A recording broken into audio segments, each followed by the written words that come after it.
Colombia y de la Cámara de Comercio de Bogotá les damos la más cordial bienvenida a nuestro webinar Riesgo hídrico amazónico y sostenibilidad empresarial. Agradecemos su valioso tiempo y su compromiso con un tema que resulta fundamental para el futuro de nuestra economía y nuestras vidas. La Iniciativa Interreligiosa para los Bosques Tropicales Colombia y la Cámara de Comercio de Bogotá han identificado sinergias que proporcionan una sólida base para realizar procesos de sensibilización y formación en torno a la protección ambiental, la protección de la Amazonía y el desarrollo sostenible del tejido empresarial. En ese marco se realizó una primera actividad conjunta, el webinar La Sabana y la Amazonía, un vínculo de sostenibilidad. Ese primer webinar nos permitió analizar el papel fundamental que desempeña tanto la Amazonía como la Sabana de Bogotá en la sostenibilidad ambiental y socioeconómica de la región.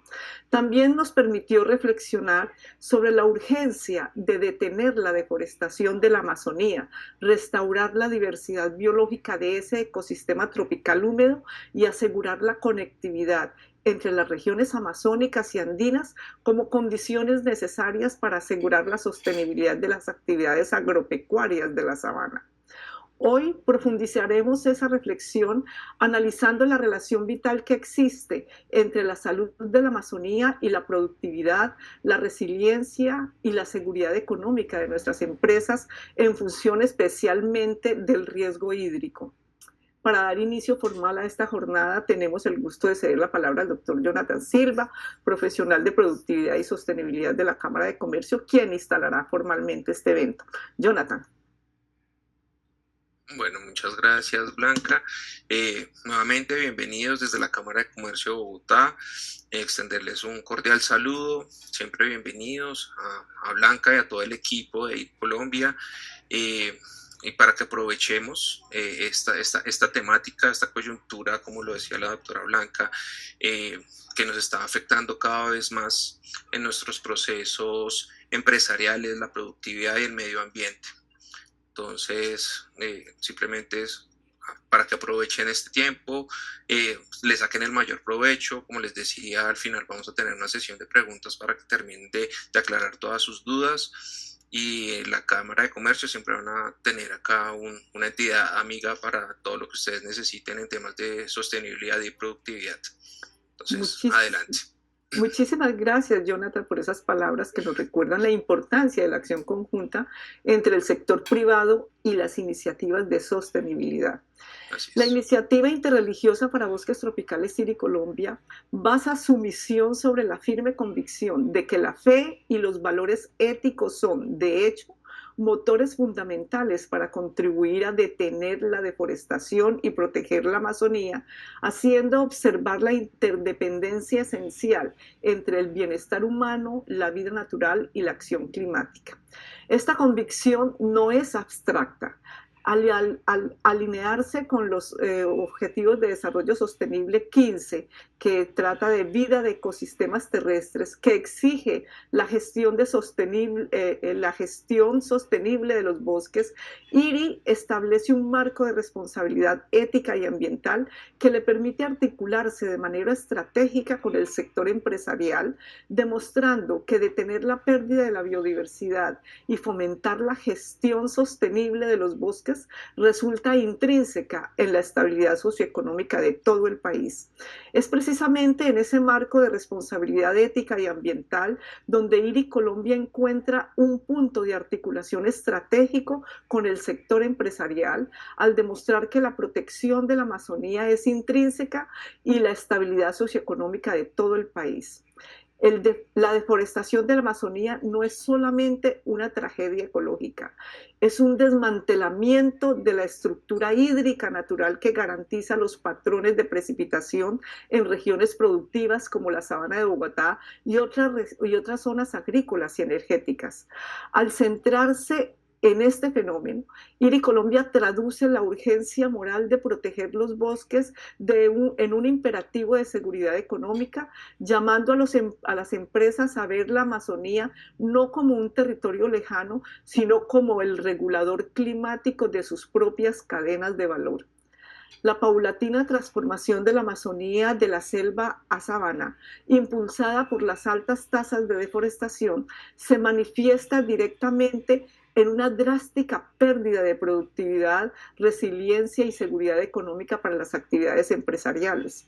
El análisis de los impactos de las alteraciones de la bomba biótica de humedad, un mecanismo fundamental por el cual la Amazonía recicla y transporta el agua, constituye un vínculo más crítico que justifica la misión de IRI Colombia ante el sector productivo.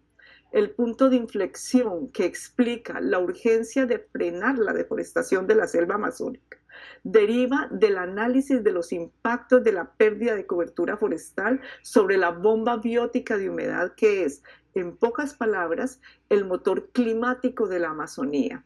El concepto científico de bomba biótica de humedad, o más poéticamente de ríos voladores, describe cómo los bosques tropicales son motores en continuo funcionamiento que generan y transportan humedad a miles de kilómetros de distancia, un mecanismo esencial que recicla y distribuye el agua y que sostiene la vida y la economía. La deforestación de la selva amazónica no es simplemente una tragedia ecológica. La deforestación representa el desmantelamiento directo de esta infraestructura hídrica natural que garantiza los patrones de precipitación necesarias para regiones productivas como la sabana de Bogotá y otras zonas agrícolas y energéticas. Al centrarse en este fenómeno crítico, IRI Colombia traduce la urgencia moral de proteger el bosque en un imperativo de obtener seguridad económica, llamando a las empresas a ver la Amazonía no como un territorio lejano, sino como un regulador climático directo de sus propias cadenas de valor. Las alteraciones del ciclo hídrico se traducen en un aumento de una variabilidad climática, lo que genera sequías más prolongadas, lluvias erráticas y consecuentes pérdidas de cosechas, estrés en el ganado y vulnerabilidad energética debido a la afectación de las hidroeléctricas. Al invitar al sector productivo del país a analizar los costos económicos que generan los efectos catastróficos causados por la alteración de la bomba biótica de humedad, IRI Colombia proporciona un lenguaje de riesgo que el sector privado entiende. La inacción ante la deforestación es una mala decisión financiera que aumenta los costos operativos, interrumpe las cadenas de suministro y amenaza la viabilidad de los negocios a largo plazo. IRI Colombia quiere movilizar al sector empresarial a adoptar estrategias de resiliencia que trasciendan el simple cumplimiento regulatorio. Esto implica no solo el uso eficiente del agua o de la inversión en seguros climáticos, sino la participación comprometida en la conservación y restauración amazónica a través de soluciones basadas en la naturaleza y pagos por servicios ambientales, entre otras acciones. IRI Colombia promueve la visión ética del Laudato Si, que llama a las empresas a redefinir su propósito más allá de la maximización de beneficios, integrando el cuidado de la naturaleza como eje de la innovación y la sostenibilidad. Al llamar la atención sobre la relación que existe entre el riesgo hídrico con el riesgo reputacional y financiero, IRI muestra un camino de inversión ética que asegura la estabilidad climática. En última instancia, la relación entre la misión de IRI Colombia y el análisis del riesgo hídrico es una articulación coherente entre ética y economía. La iniciativa utiliza ciencia del riesgo hídrico derivado de la alteración de la bomba biótica para demostrar que la protección de la Amazonía es la infraestructura de sostenibilidad fundamental de la economía regional.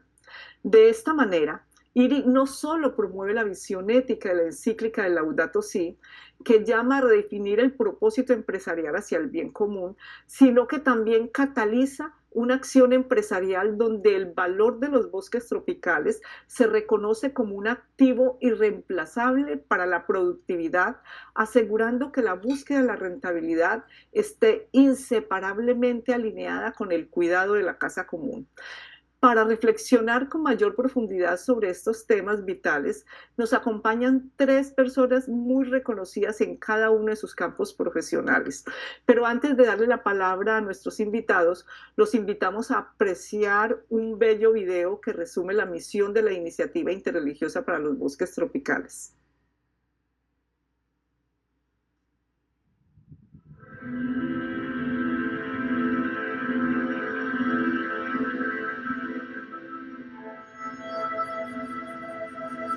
Que estemos viendo todo.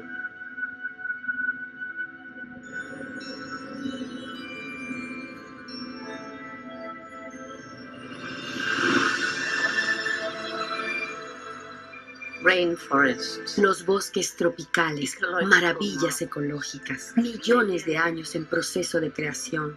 Los bosques tropicales proporcionan agua, alimentos y medios de vida para miles de millones de personas en todo el mundo. Contienen una asombrosa diversidad de vida, crean el oxígeno que respiramos y regulan nuestro clima. Son nuestro sistema de soporte vital. Pero los bosques tropicales están en grave riesgo. Cada segundo de cada día, un bosque tropical insustituible del tamaño de un campo de fútbol es destruido. Poderosos intereses económicos y políticos están impulsando su destrucción para producir carne de res, aceite de palma y papel, eliminando innumerables especies de la existencia, marginando a los pobres y profundizando la desigualdad, amenazando la supervivencia de comunidades indígenas y destruyendo la mejor solución para el cambio climático que tenemos.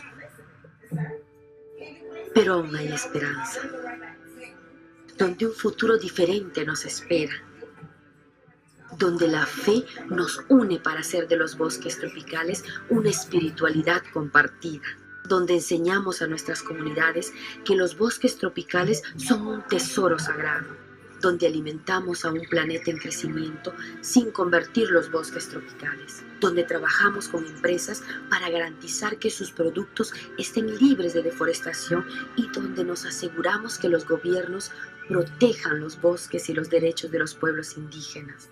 Este es el futuro en el que hacemos lo correcto, pero necesitamos unirnos, afirmar que la protección de los bosques tropicales es una responsabilidad moral para todas las personas de fe.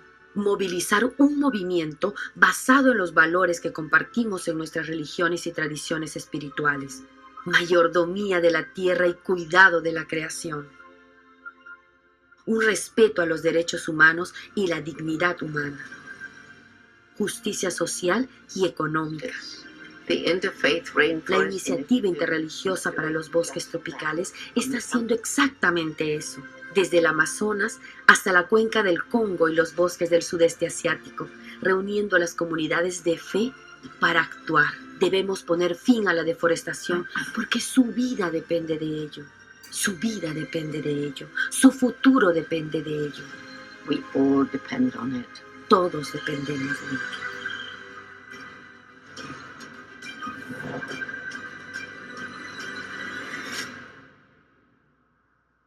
Todos dependemos de ello.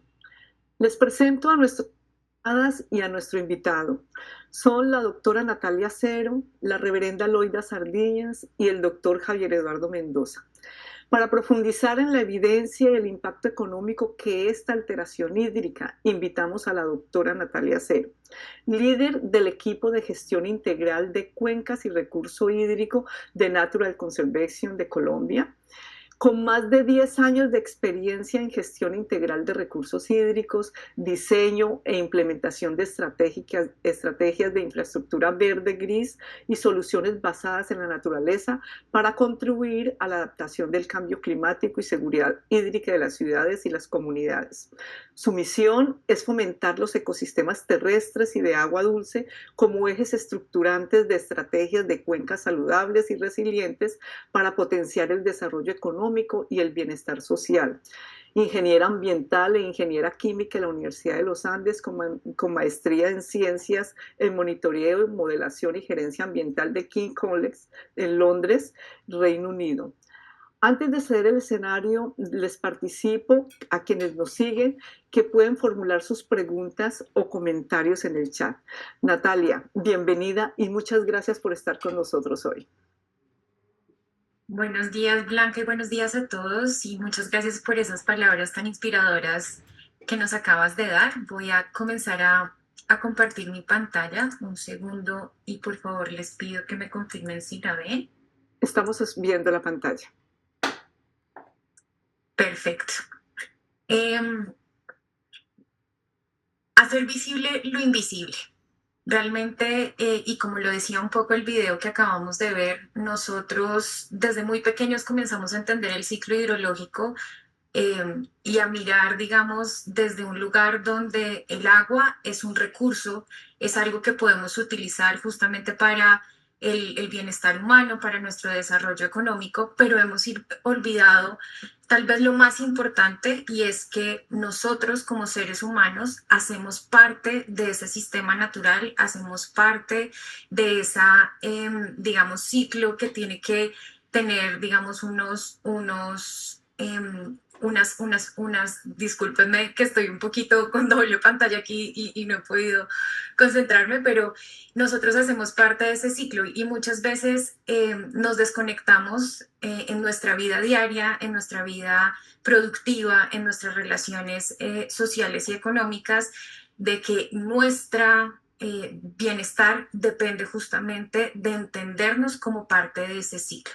Y hacer visible lo invisible justamente es volver a poner nuestro bienestar y nuestro desarrollo económico en clave de sistema y de ciclo del agua. Entonces comenzamos un poquito y esto es comenzar a entender que como entendimos inicialmente o como conocemos y ese imaginario del ciclo hidrológico que vemos desde pequeños, nos habla siempre un poco de el agua azul o como lo comenzamos a entender en esta diapositiva y es, entendemos que hay una precipitación, viene una evaporación y de alguna manera el ciclo lo hemos entendido siempre desde los ríos, los lagos y los acuíferos, principalmente esta relación que vemos aquí en lo que llamamos agua azul. Esto es lo que nos enseñaron de alguna manera desde muy pequeños y lo que le relacionamos con el ciclo del agua. Sin embargo, hacer visible lo invisible también se trata de poder comenzar a entender qué significa el agua verde o el agua que se encuentra almacenada con humedad en el suelo y en la vegetación, que regresa al aire y regresa al ciclo a través de la evaporación y la transpiración, cómo esa agua verde juega un papel fundamental, incluso produce más, digamos, existe más peso en esta agua verde, un 60% de la precipitación se produce vía este ciclo del agua verde, mientras que del agua azul solamente el 40%, y cómo comenzamos a integrar esa realidad o esos conceptos dentro de nuestro imaginario del ciclo hidrológico y comenzamos justamente al ver el agua azul y el agua verde como parte estratégica y estructural de nuestros sistemas económicos y sociales. Es muy importante comenzar a incluir y a entender que esta agua verde, donde tenemos una conexión principalmente con el uso de la tierra, cómo usamos la tierra, tiene un impacto muy importante. Incluso la mitad de todas las precipitaciones sobre la tierra se producen por estas entradas de vapor de agua por medio de la evapotranspiración. Este ciclo del agua verde tiene un impacto muy importante y es tal vez de los más importantes en estos momentos y sobre todo en este contexto de entender el riesgo hídrico amazónico, porque todas las acciones que tomamos, ya sean moldeadas por unas acciones o por unas demandas económicas o por unas demandas sociales o por unos contextos socioeconómicos como lo ocurre en la Amazonía, esas demandas moldean el uso de la tierra y a su vez ese uso de la tierra moldea cómo nosotros de alguna forma vamos a tener acceso o no, vamos a tener disponibilidad hídrica en ciertas partes de los contextos regionales que vamos a comenzar a ver. Entonces, lo primero es y esto me parece muy importante, esto ha sido, digamos, unos conceptos ilustrados y muy bien explicados por la Comisión Global de Economía del Agua en el 2023, y es comenzar a entender cuáles son esas dinámicas que no solo están en el ciclo hidrológico, como lo acabamos de ver en la diapositiva anterior, sino que hay unas áreas receptoras de estas fuentes de precipitación y hay otras áreas fuente. Esto significa que el agua que se evapora, que entra al aire y forma esos flujos importantes de humedad, dependen de condiciones meteorológicas, principalmente de temperatura y vientos, y esos vientos hacen que este flujo de humedad pueda viajar cientos de kilómetros. Y así como lo decía ahorita Blanca, esto de manera mucho más romántica, los ríos voladores son los que pueden comenzar a conectar estas regiones que son fuente de agua con esas regiones receptoras que pueden estar ubicadas a miles de kilómetros. Entonces, justamente aquí comenzamos a ver que en una región fuente, donde básicamente tenemos unos ciclos o unos ecosistemas de agua dulce como ríos, lagunas y acuíferos que nos aportan por medio del agua azul, pero también unos ecosistemas terrestres y una capacidad de captar el agua a través del suelo y de la vegetación, que es esa agua verde, y aquí lo comenzamos a ver como en estos colores, en estas flechitas. Todo ese ciclo comienza a elevar, a entregar flujos de vapor, y estas zonas que comienzan a ser regiones fuente, de alguna manera comienzan a enviar estos flujos de vapor hacia otras regiones, y dependiendo de los contextos, digamos, físicos, las condiciones de los vientos, la topografía, los tipos de ecosistemas, llegan a otras regiones que son regiones receptoras, donde en todo el proceso y en todo ese ciclo del agua y la condensación cae esa precipitación. Entender estas dinámicas, mucho más allá de un ciclo local, que muchas veces nosotros comenzamos a entender, o la forma de relacionarlos con el ciclo del agua es ver claramente cómo este ciclo del agua impacta nuestra vida diaria y los contextos locales. La invitación aquí es comenzar a ver que el ciclo del agua es un bien común, es un bien común que conecta absolutamente todo el globo terráqueo.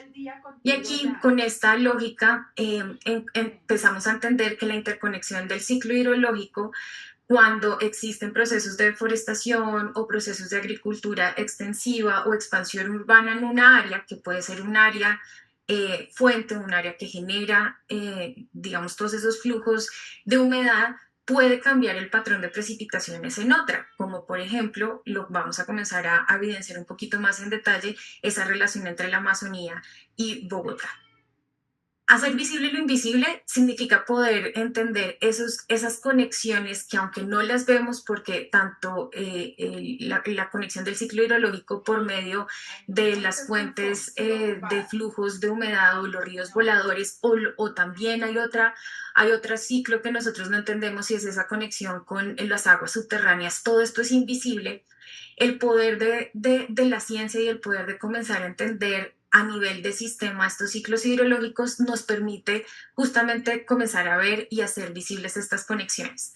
Este nuevamente es uno de los mapas que me han parecido más interesantes de la producción, digamos, científica en los últimos años, y es poder lograr entender cómo los diferentes países que están representados por estos círculos blanco con negro como centroides conectan esas áreas fuente y esas áreas receptores de cada uno de los países, y comenzamos a ver cómo están conectados.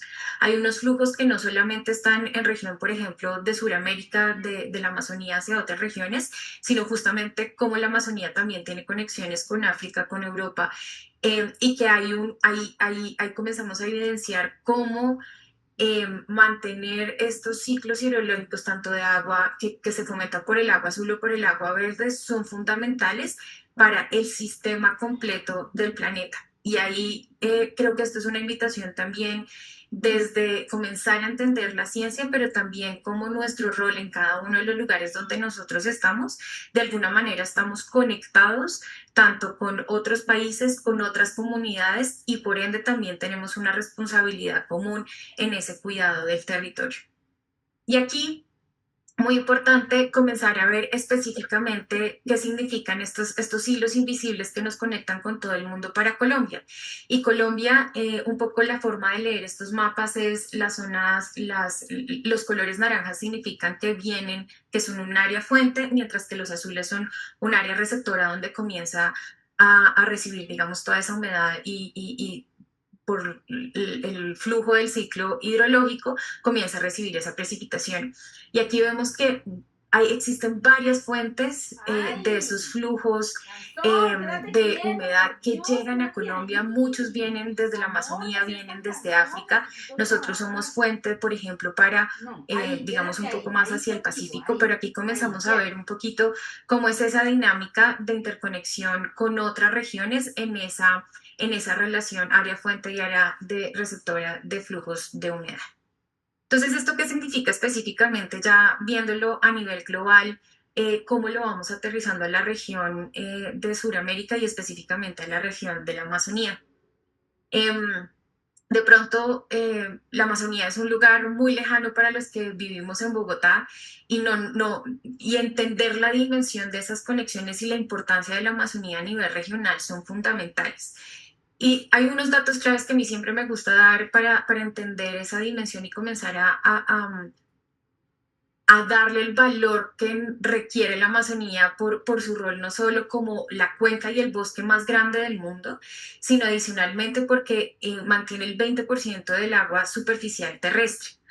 Y esto es supremamente interesante porque a pesar de que el planeta es un planeta de agua, el agua dulce que puede ser utilizada y puede ser consumida tanto por los seres humanos como por, digamos, la fauna y la flora, es muy pequeña en comparación a el agua salada que tenemos.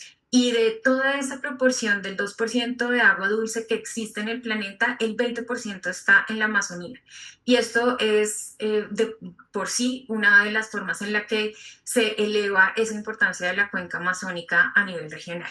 Adicionalmente, el 33% de la superficie continental, países como Bolivia, Perú, Ecuador, Colombia, Venezuela, Guyana y Brasil hacen parte de la cuenca amazónica, lo cual nos muestra un poco esa extensión, pero también la importancia geopolítica de la Amazonía en mantener la economía y el bienestar de estos 9 países en la región de Sudamérica.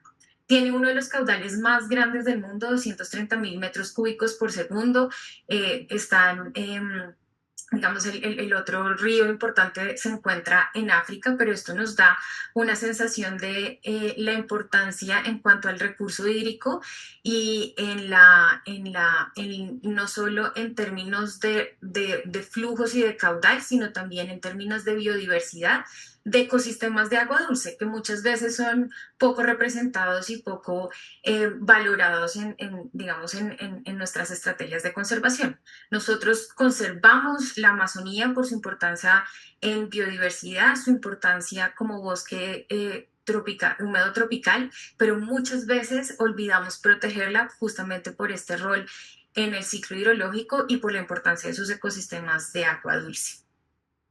Aquí quiero presentarles un video y para comenzar un poco a aterrizar cómo se ven estos ríos voladores en Colombia.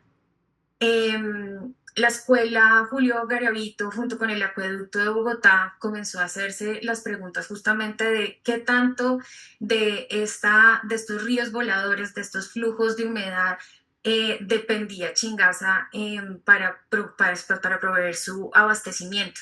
Y en este estudio que salió en el 2023, comienzan a evidenciar cómo se ve en este mapa justamente cómo esos ríos voladores, cómo ese flujo de humedad viene en diferentes épocas del año desde la Amazonía y comienza a chocar con la cordillera oriental donde se encuentra pues el embalse de Chingaza. Y aquí comenzamos un poquito ya a bajar esa teoría global y esa conexión del ciclo hidrológico como bien común global a una forma mucho más tangible para nosotros acá en la sabana de Bogotá. Y aquí es importante, digamos, los resultados que muestran este estudio del acueducto de Bogotá, y es que básicamente analizando las trayectorias de humedad, que son como todas estas líneas que se representaban en color negro en el mapa anterior, que de alguna manera em, con diferentes estudios nos permiten saber de dónde vienen esos flujos de agua y de humedad. em, Concluyeron que aproximadamente el 24% de esas trayectorias de humedad que llegaban a Chingaza venían justamente de la cuenca amazónica. Y esto ya nos comienza a dar unos datos mucho más tangibles para entender esa relación entre la Amazonía y la sabana de Bogotá, justamente porque comenzamos a tener evidencia científica y numérica para poder plantear estrategias claras de cómo conectar la Amazonía con la sabana y poder tener estrategias ya sean de política pública, de mecanismos financieros o de soluciones basadas o la implementación de soluciones basadas en la naturaleza, restauración y protección en la Amazonía para cuantificar, digamos, ese aporte que hace la Amazonía en Colombia.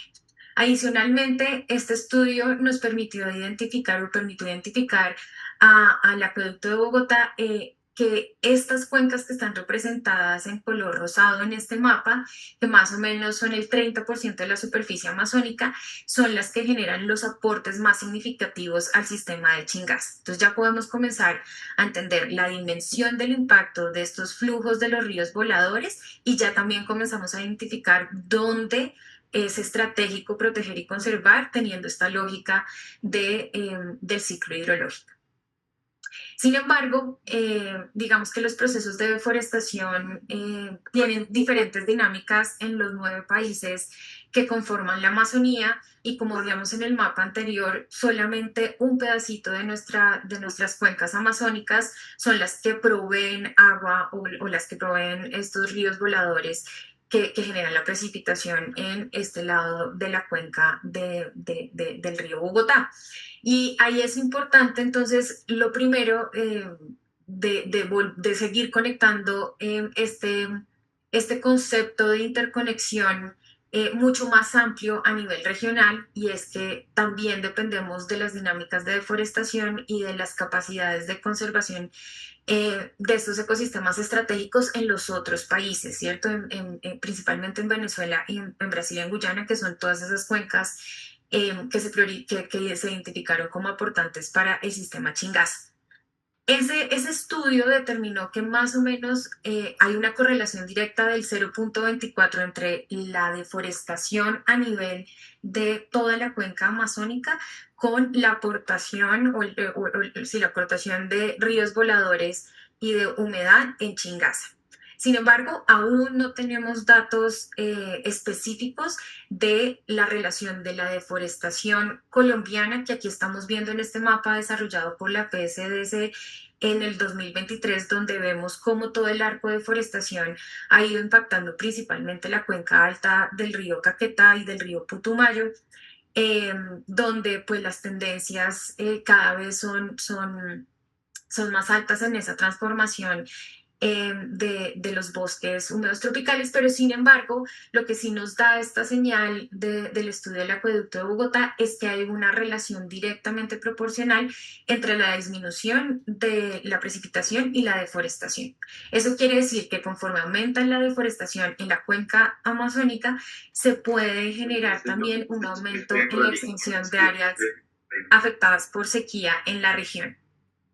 Nos hace falta, y creo que ahí comienza un poco a jugar ya las respuestas de qué podemos hacer justamente para proteger los biomas, el bioma amazónico en esta lógica del ciclo hidrológico, y es realmente comenzar a potenciar y a fortalecer la ciencia que tenemos en el país y el monitoreo para poder identificar justamente estas relaciones y poder diseñar estrategias que tengan un impacto importante y obviamente efectivo en esta relación.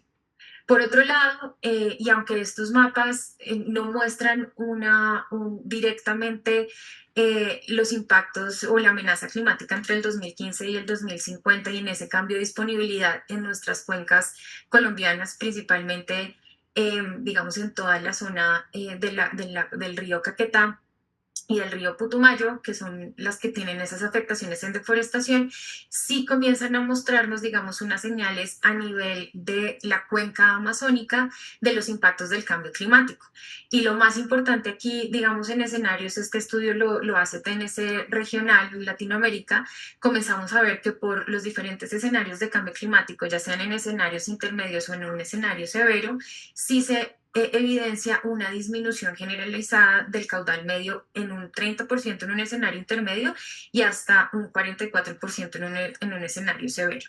Es decir, que los impactos combinados de deforestación y de cambio climático van a tener un impacto muy importante en la seguridad hídrica de no solo la región de pues, la sabana de Bogotá y la región y la Bogotá región, sino también en todas las dinámicas de la cuenca del río Magdalena en Colombia, pero también en Quito, Perú, y en todos los países amazónicos que van a tener unos efectos que no hemos logrado dimensionar en términos económicos y sociales, pero también culturales y ecológicos. Y esto simplemente nos hace un llamado de profundizar en la ciencia, profundizar en esos estudios de la interconexión y también en actuar de manera colectiva y mucho más rápida y efectiva para proteger la Amazonía. En este estudio del acueducto de Bogotá también es muy interesante comenzar a ver que no solo la Amazonía es la que provee, digamos, estas fuentes de flujos de humedad, que son el 24%, como lo mencionaba antes, sino que también hay una conexión con otros ecosistemas como son la Orinoquía con sus sabanas inundables, los océanos que más o menos aportan un 14% y de otras regiones como la región andina, que también tiene unos ecosistemas estratégicos como son los páramos y los bosques altoandinos, que de alguna manera recirculan el agua dentro ya de manera local. Por ejemplo, en este estudio se identificó que el 7% de la precipitación se recircula dentro de Chingaza. Y esto nos hace, y para mí tal vez es de las, de, digamos, de los resultados de esta investigación, de lo más importante, pero también tal vez de lo más sensible por su sutileza, y es entender, justamente lo pongo en este video, y es que hay una interconexión entre los diferentes ecosistemas pues, de la Amazonía y de la Orinoquía, pero también una relación muy interesante y es el hecho de que toda esta humedad choque contra las montañas que tienen digamos, un efecto en la elevación de esa masa de agua que choca contra la montaña, la condensa, y justamente en esas áreas de la alta montaña hay unos ecosistemas tan valiosos como son los páramos.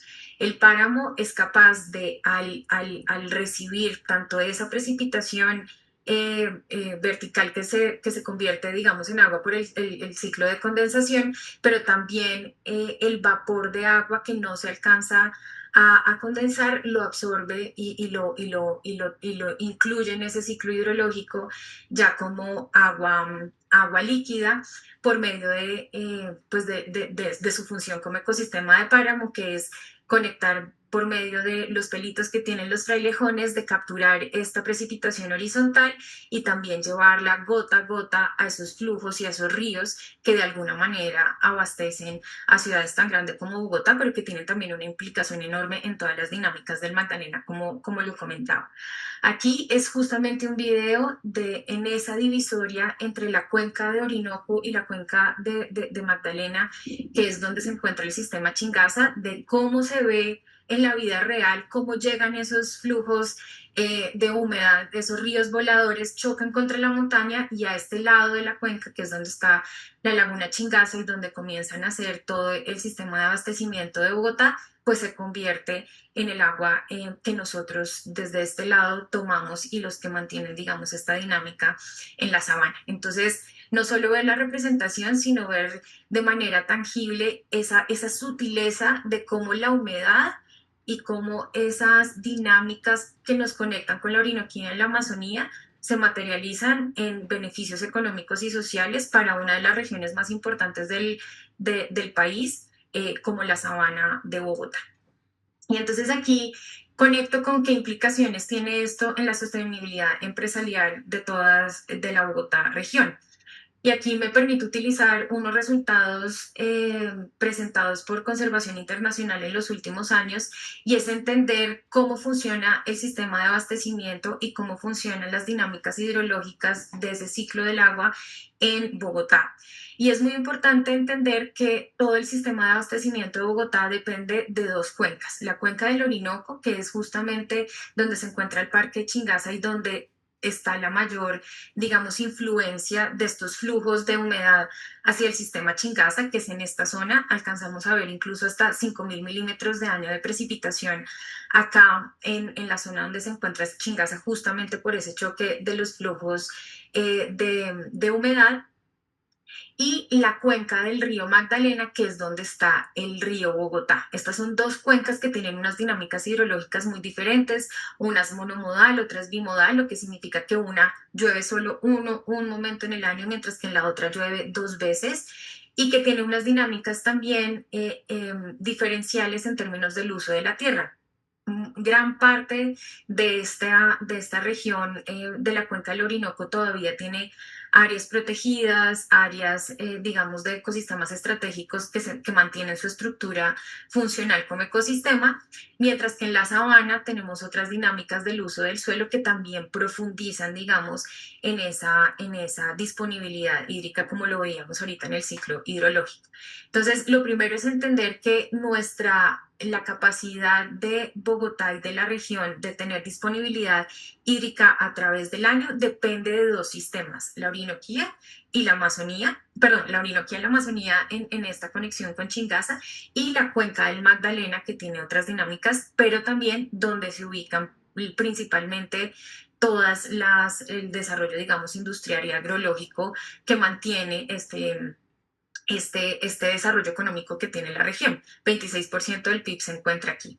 Pero también mostrarles que en escenarios de cambio climático, como vemos y como también veíamos en los escenarios de cambio climático de la Amazonía, pues en la zona de conexión con la Orinoquía hay una disminución en esa precipitación dada por los cambios en temperatura y precipitación, mientras que en la sabana tiende a tener unas precipitaciones, digamos, mayores de las que estamos viendo actualmente. Entonces, esto también son temas para comenzar a profundizar en cómo planeamos esta región teniendo en cuenta las diferentes dinámicas del ciclo hidrológico que son condicionadas o que tienen una interconexión con ecosistemas estratégicos como la Amazonía o como las sabanas inundables, y que de alguna manera se complementan en las épocas donde la Orinoquía, al ser monomodal, tiene sus picos de precipitación. En la sabana tenemos, digamos, una menor precipitación, pero que al igual en los momentos en que llueve de manera significativa en la sabana de Bogotá, en la cuenca del río Bogotá, pues estamos permitiendo que el sistema de Chingaza se recupere de esa época seca. Y esta dinámica, por ejemplo, fue la que nos permitió sobrellevar pues el desabastecimiento que sufrimos en los años anteriores. Y aquí ya para comenzar a aterrizarlo a los sectores hidrodependientes de Bogotá en una revisión pues de cuáles son los sectores principales que están asociados a la Cámara de Comercio de Bogotá, y los sectores más expuestos, pues vemos que la energía eléctrica, los temas de turismo, las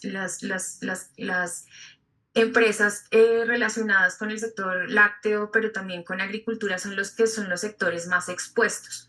Y hay diferentes tipologías de riesgos asociados a esos riesgos hídricos. Hay unos riesgos físicos de cantidad y de calidad, que tengamos, por ejemplo, épocas profundas de sequías o inundaciones que afecten nuestras cadenas de valor dependiendo del sector económico en el que nos encontremos. Hay riesgos físicos de calidad, de que no podamos usar el agua justamente porque hay vertimientos industriales, escorrentía con agroquímicos, como vemos, por ejemplo, con el río Bogotá, que tiene una calidad pues baja en ciertas, y principalmente en ciertas épocas del año es difícil usar esa agua ya sea para temas de consumo, para temas de sistemas productivos. Hay unos riesgos físicos, cada vez estamos degradando mucho más a humedales, rondas, bosques, riparos y nacederos, o sea, todos esos ecosistemas de agua dulce que mantienen este ciclo hidrológico. Hay unos riesgos regulatorios que debido a, por ejemplo, épocas de escasez, podamos ver que hay un endurecimiento en licencias ambientales, en tasas retributivas, en cobros por uso del agua, porque si el agua tiene, digamos, si hay un exceso de agua o hay un déficit de agua, y los dos generan unos problemas y unos conflictos en los territorios donde eso se dé, es decir, mucha agua, poquita agua es un problema y eso va a generar que nos organicemos y tengamos una gobernanza de agua diferente dependiendo esa variabilidad. Hay los riesgos reputacionales, probablemente la percepción pública de los impactos ambientales o de la competencia con otros usuarios van a comenzar a generar esos riesgos reputacionales. Evidentemente hay unos riesgos operativos dependiendo del sector, ya sea por inundaciones o de sequías que pueden estar influyendo la disminución del rendimiento de cultivos, estrés en el ganado, baja productividad agregada, disrupción en la cadena de suministro y sobre todo hay unos riesgos financieros. Pueden, debido a estos cambios y estos cambios en la disponibilidad hídrica, pues haber incrementos en costos, pueden haber incrementos, digamos, en las mismas cadenas productivas, justamente para poder mitigar la escasez o poder manejar esas inundaciones. Hay pérdidas financieras propias, por ejemplo, por inundación, y hay altísimos costos operativos. Todos estos riesgos están también interconectados y plantear desde esa sostenibilidad empresarial en la sabana cómo enfrentar a cada uno de ellos no es una función. Obviamente hay una responsabilidad interna dentro del ciclo productivo de cada una de las empresas, pero sobre todo hay una responsabilidad de una acción colectiva de cómo podemos gestionar estas cuencas para disminuir justamente los riesgos. Y aunque aquí les quedo debiendo un poquito cuáles son los impactos económicos específicos en la sabana de Bogotá, pero solo para darles una referencia y unos órdenes de magnitud a nivel ya de macrocuencas, en Magdalena Cauca, por las pérdidas de la niña en 2010 y 2011, hubo unos impactos de casi de 6 billones de pesos, principalmente por pérdidas en zonas urbanas y agrícolas inundadas, mientras que los impactos en sequía por esa reducción en caudales y afectación a hidroeléctricas y cultivos, pues los costos están relacionados a 2.5 billones.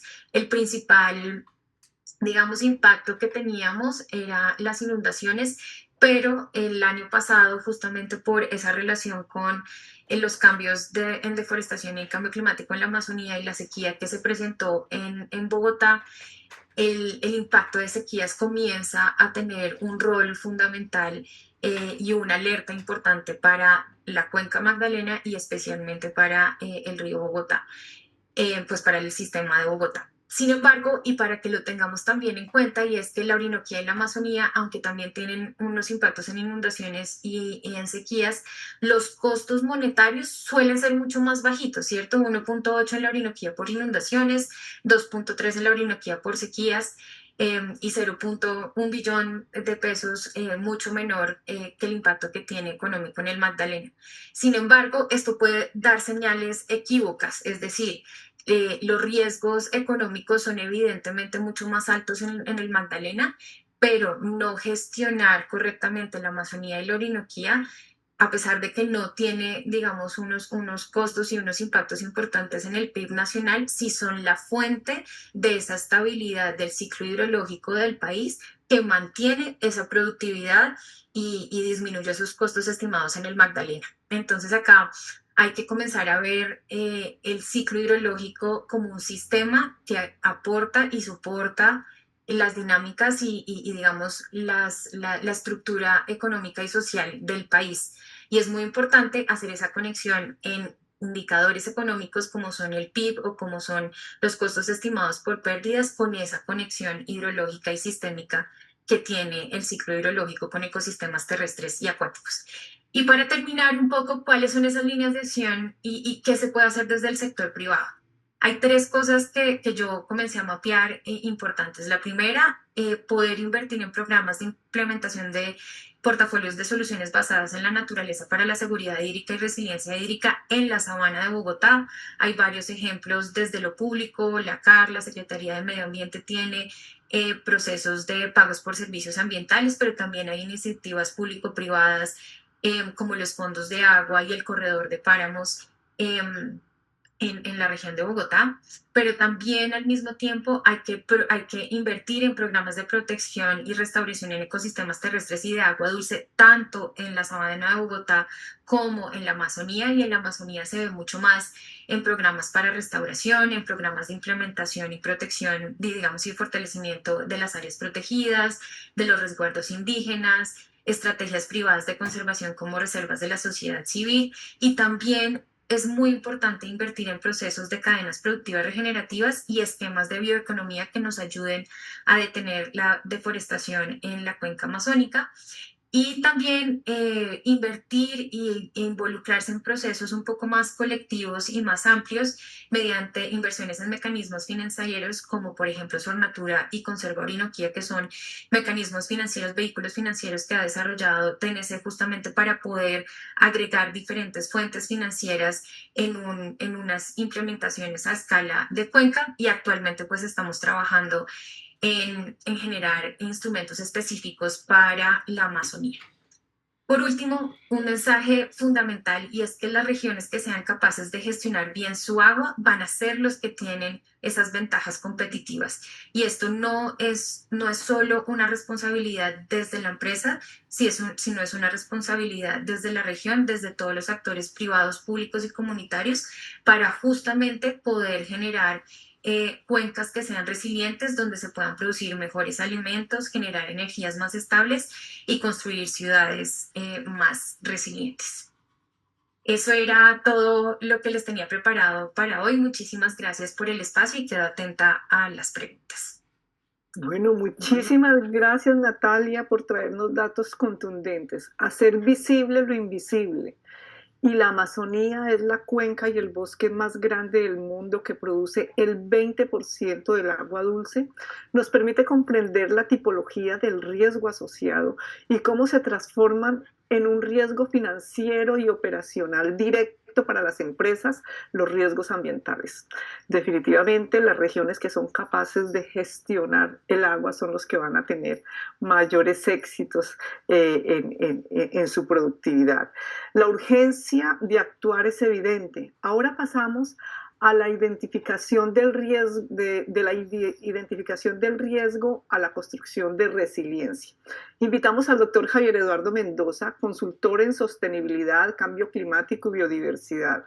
El doctor Mendoza es biólogo y magíster en gestión de la biodiversidad de la Universidad Sueca de Ciencias Agropecuarias. Su experiencia está relacionada, entre otros campos, con la conservación de la biodiversidad, servicios ecosistémicos, incluyendo recursos hídricos, restauración ecológica a escala de paisaje y análisis de motores de transformación del paisaje, y lucha contra la deforestación. Ha sido miembro de los equipos negociadores internacionales de Colombia ante organismos como la Convención Marco de las Naciones Unidas sobre el Cambio Climático y el Convenio sobre la Diversidad Biológica. Javier Eduardo, bienvenido y muchas gracias por estar con nosotros. Bueno, muchísimas gracias a ti, Blanca, muchísimas gracias a IRI Colombia por la invitación y a la Cámara de Comercio de Bogotá también. Pues creo que no pude tener mejor charla introductoria que la de Natalia, que además terminó en punta preciso para que yo pudiera conectar con un término muy de moda, muy en boga, pero que definitivamente nos tiene que llevar a una reflexión un poquito más profunda de qué significa y sobre todo qué implica, que es el de la resiliencia. Y definitivamente hablar de este tema en el ambiente empresarial es una necesidad urgente también, porque a veces se escuchan voces en donde el término no es correctamente utilizado, y eso a veces pues nos lleva a confusiones que nos pueden retrasar en la gestión y en la obtención de los resultados que necesitamos.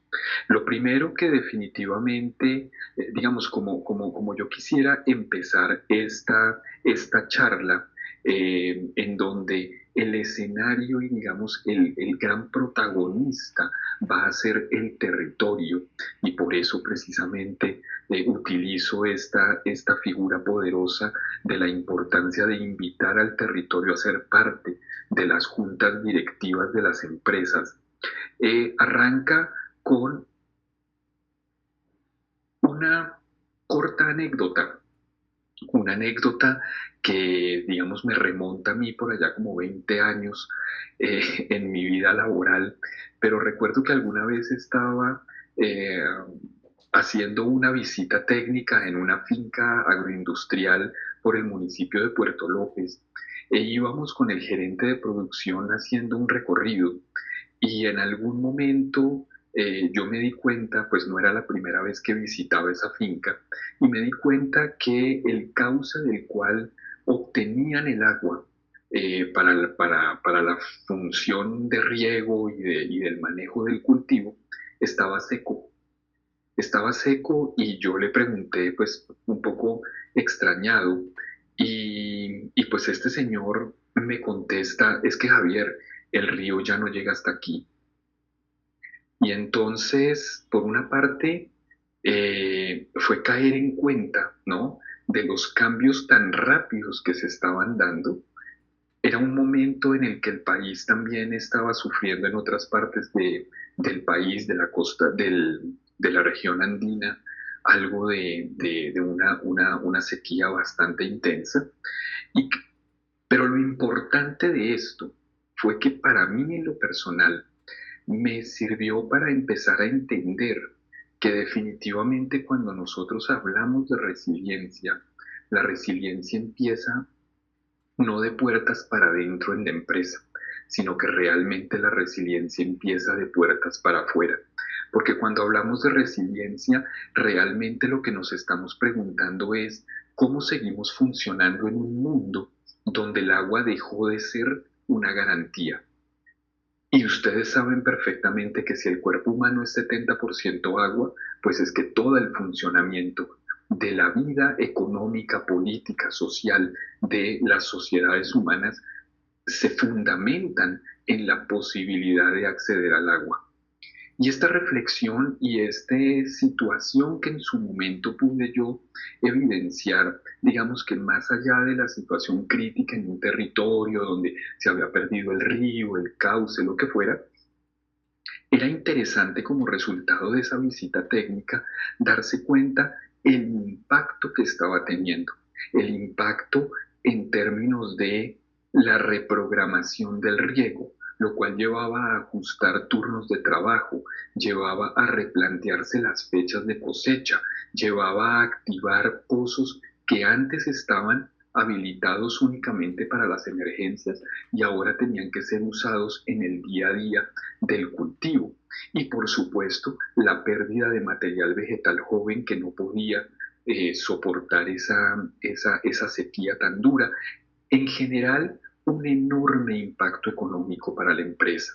Entonces, esto empieza a ser muy interesante en la reflexión porque definitivamente nos va llevando al camino de algo que ya se ha mencionado en las intervenciones tanto de Natalia como de Blanca al principio.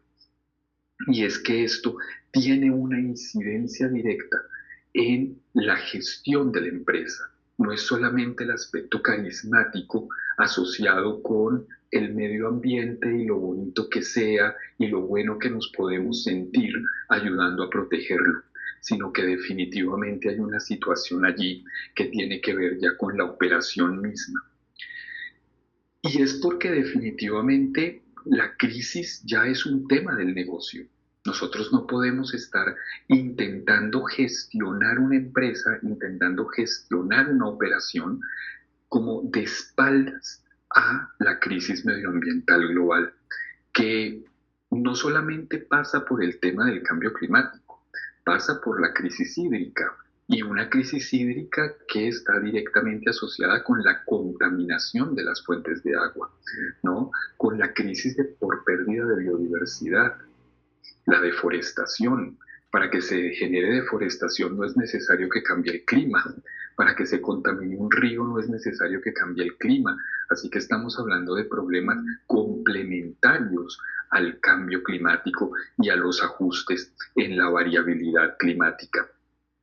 Y esto, por supuesto, entonces nos debe llevar a entender que la cadena de producción es tan fuerte como el proveedor más vulnerable. Si yo tengo en los territorios proveedores altamente vulnerables a los efectos del cambio climático, voy a tener una cadena altamente vulnerable y eso tiene que ser visto desde la matriz de riesgos de la empresa. Esto es especialmente crítico en sectores como el sector agropecuario y el sector turístico. Nosotros no podemos seguir pensando que porque estamos en Bogotá no tenemos una dependencia directa de los territorios y de las áreas rurales donde más se están sintiendo los efectos de todos estos fenómenos de cambio acelerado ecológico y climático. Entonces, realmente esto debe empezar a abrir un punto de reflexión muy importante, porque finalmente, cuando hablamos de los temas hídricos, curiosamente es tan grave cuando el agua deja de llegar como cuando el agua llega en exceso, porque los sistemas no están acostumbrados a manejar o el exceso o el defecto de, por ejemplo, el recurso hídrico. Y eso, por supuesto, son situaciones que ya están pasando, ¿no? Las sequías en la Orinoquía, yo creo que todos los que vivimos en Bogotá pudimos sufrir la crisis que se tradujo en un racionamiento hídrico en Bogotá el año pasado. Son solamente ejemplos que realmente nos tienen que llevar a darnos cuenta que cuando estamos hablando de sostenibilidad, cuando estamos hablando de resiliencia, necesitamos obligatoriamente empezar a mirar para afuera de la empresa, no solamente hacia adentro. Hacia adentro hemos venido generando muy buenos procedimientos, hay excelentes ejemplos, ¿no? Dentro de los agremiados a la Cámara de Comercio de Bogotá, pero realmente es un momento histórico en donde cada vez más tenemos que ir pensando no solamente hacia afuera, sino de una manera estratégica a escala de paisaje. Somos parte de un territorio, no somos islas, no estamos solamente interesados en nuestra operación comercial, estamos realmente interactuando con un montón de otros sectores, con un montón de otras comunidades y con una biodiversidad que está proveyendo servicios, sí, pero que también está sufriendo unas consecuencias que nos están pasando a nosotros unas facturas y que definitivamente se están viendo reflejadas en los costos de operación. Y esto, por supuesto, plantea muchísimos retos asociados con la innovación y con la creatividad. Porque cuando uno se pone en la faceta crítica, cuando uno deja realmente ese falso optimismo y empieza a ser muy serio en los problemas que está enfrentando, tiene que llegar a la conclusión necesaria de que muchas veces estamos haciendo una gestión de riesgos que ya sucedieron con datos antiguos, con herramientas incluso para problemas simples cuando lo que estamos abordando es una complejidad, ¿no? Y estamos intentando entender territorios que probablemente no existen. Hay sectores del país, como por ejemplo el sector agropecuario, que infortunadamente tienen muy mala información. Ustedes pudieron ver en la presentación que hizo Natalia la importancia de tener la información, de tener los modelos, de tener los datos, ¿no? Y qué mejor si esos datos pueden estar casi que en tiempo real. ¿Por qué? Porque los territorios son altamente dinámicos. Entonces, cuando nosotros nos conformamos como sectores privados, como sector privado, como gremios, como asociaciones, nos conformamos con información antigua, pues vamos a estar tomando decisiones hoy pensando en un territorio que fue hace 5 o 10 años.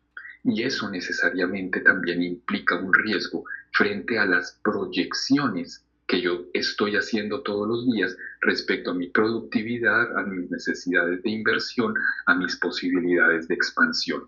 Entonces, realmente, cuando estamos hablando de la crisis medioambiental global, cuando estamos hablando de la construcción de resiliencia y de sostenibilidad, que al final es la gran palabra aquí, ¿no? Y sostenibilidad bien entendida, sostenibilidad entendida como la capacidad de perdurar en el tiempo, la capacidad de mantenerse en el tiempo. Nadie funda una empresa para quebrarse al otro día. La gente funda una empresa para heredarla. Esa es sostenibilidad. Y la sostenibilidad no solamente se limita en el ámbito económico. La sostenibilidad tiene unos ámbitos sociales, eh, ambientales, emocionales y de gobernanza que se expresan y se materializan cuando yo tengo una lectura de territorio. Entonces, cuando hablamos de resiliencia, es muy importante, primero que todo, diferenciarlo de la resistencia, porque la resistencia es una característica innata de los sistemas.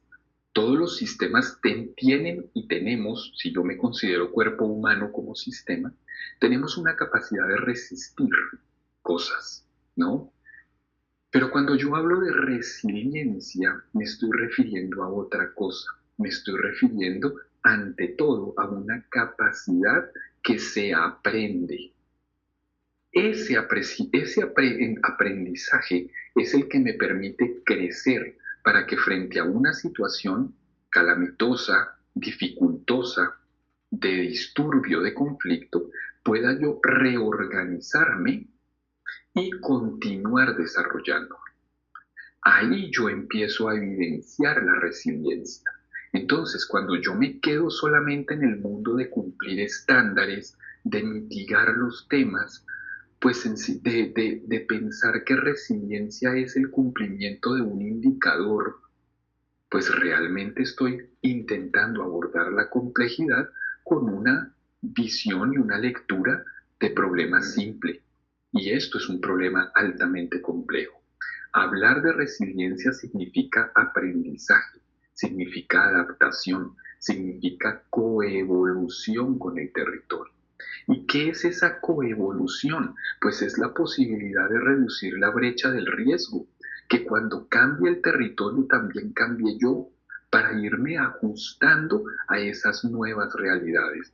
Y eso significa inversión, eso significa creatividad, eso significa inspiración, eso significa innovación, eso significa cuidado del capital humano, que finalmente es la empresa. Porque la empresa no es un registro, la empresa no es un edificio, la empresa es la gente.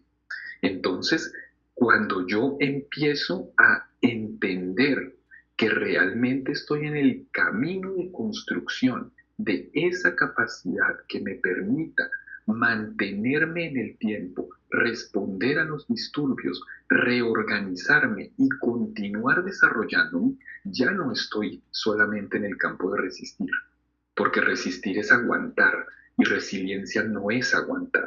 Resiliencia no es devolverse al estado anterior, porque el estado anterior, como todo pasado, deja de existir.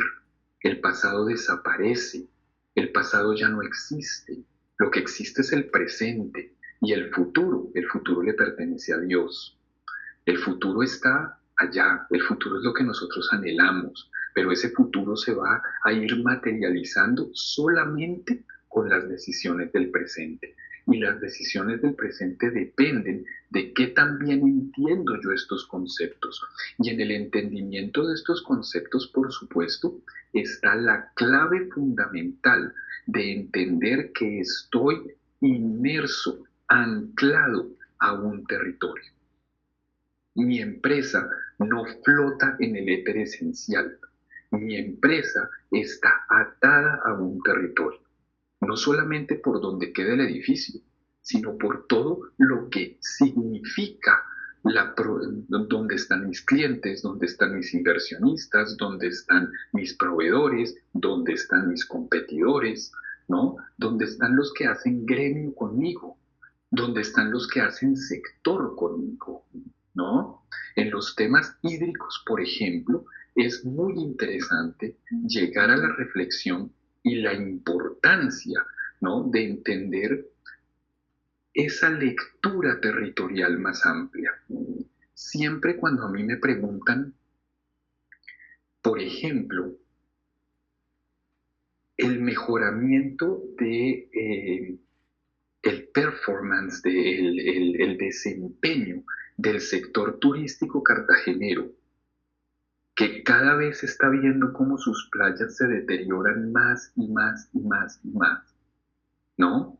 Realmente el sector turístico cartagenero tendría que ser el más interesado y el que políticamente estuviera ayudando y presionando, así como también económicamente teniendo una corresponsabilidad en la descontaminación del río Bogotá o en la descontaminación del río Medellín.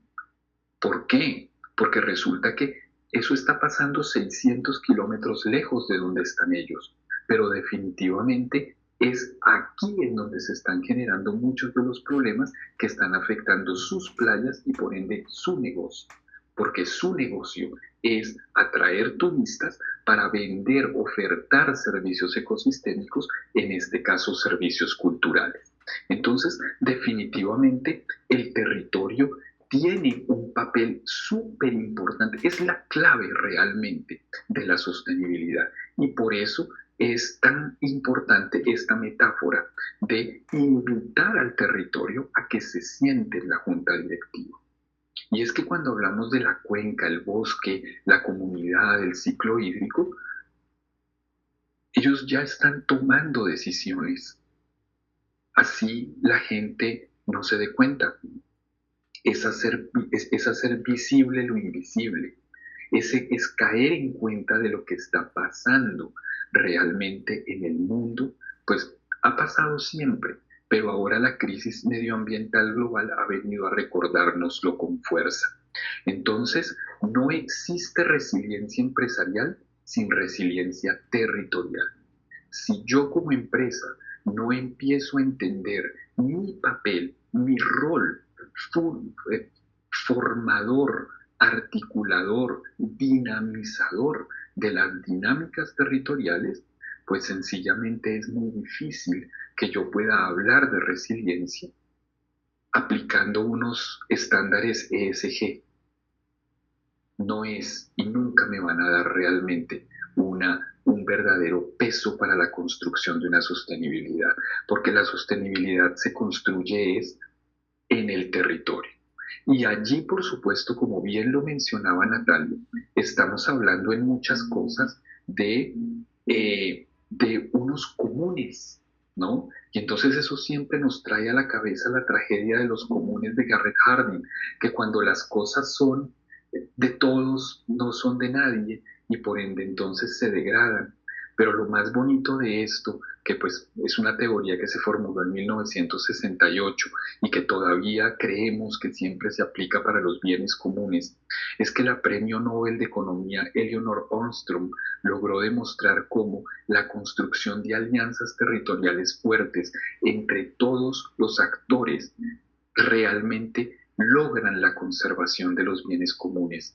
Y eso es muy importante cuando estamos hablando de la construcción territorial empresarial, porque las empresas sí que tienen un papel fundamental en la construcción de estos territorios.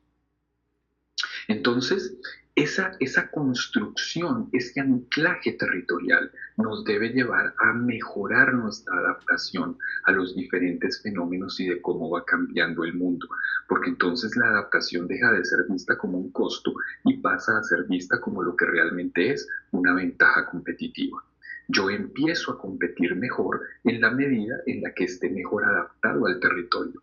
en la medida en la que mejor conozca el territorio, en la medida en la que mejor esté construyendo alianzas poderosas en el territorio. Y allí hay un elemento clave, ¿no? En los diferentes actores que me pueden ayudar a articular y a dinamizar situaciones. Y como lo mencionaré en breves minutos, las comunidades de fe tienen un papel súper importante que jugar en esto. Y tienen un papel súper importante por sus dos principales características en los temas territoriales, que los hacen unos aliados increíbles: el poder de convocatoria y la credibilidad. Esos dos elementos son fundamentales cuando estamos hablando de adaptación para la construcción de resiliencia y resiliencia para la construcción de sostenibilidad. Entonces, adaptarse no es reaccionar, adaptarse es dirigir, es coordinar, es articularse, es actuar de manera coherente. Y ahí, por supuesto, las empresas tienen, por su poder económico, por su poder de convocatoria, por su poder de articulación, por no tener presupuestos asociados a solamente un año de ejecución, como muchas veces lo hacen las instituciones públicas, pues se convierten en arquitectos territoriales magníficos, magníficos.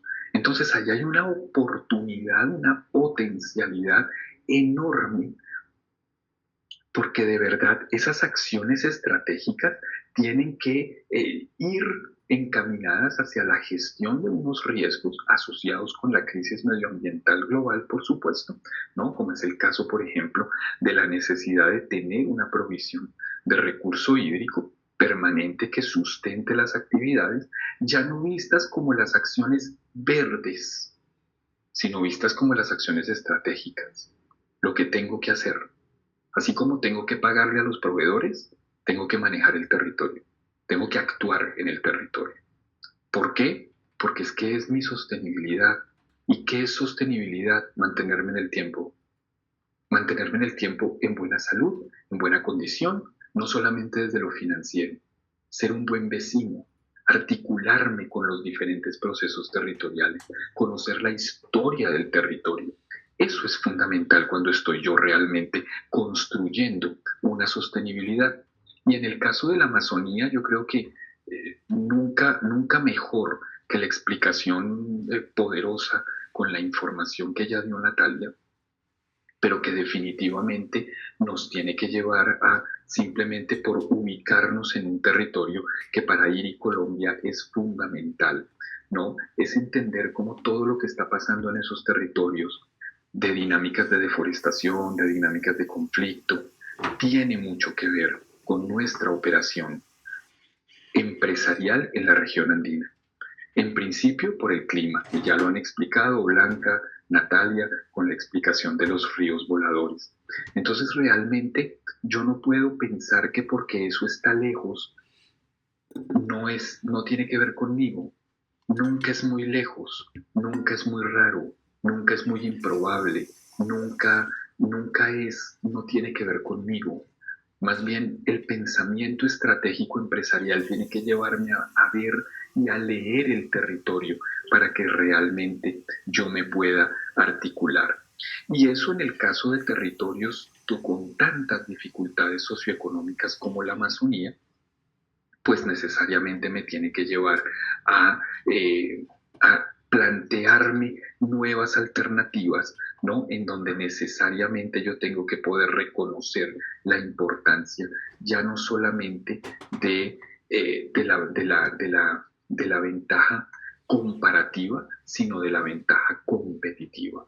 Yo tengo que poder, a partir de la cruda realidad de la Amazonía, poder generar, tomar decisiones duras, tomar hard choices, como se dice en inglés, ¿no? Y poder entonces integrar a todas estas diferentes actores territoriales, y aquí vuelvo a hacer hincapié en los actores, en las comunidades de fe, como actores de la conservación, en donde realmente yo pueda construir, ¿no? Comparando y sacando ventaja de mis particularidades, ¿no? Y no simplemente, digamos que estar pensando en que por el hecho de yo ser único, ya con eso tengo muchos elementos ganados, sino que realmente hay que empezar a pensar en unas ventajas competitivas que me permitan estructurar verdaderos modelos de negocio.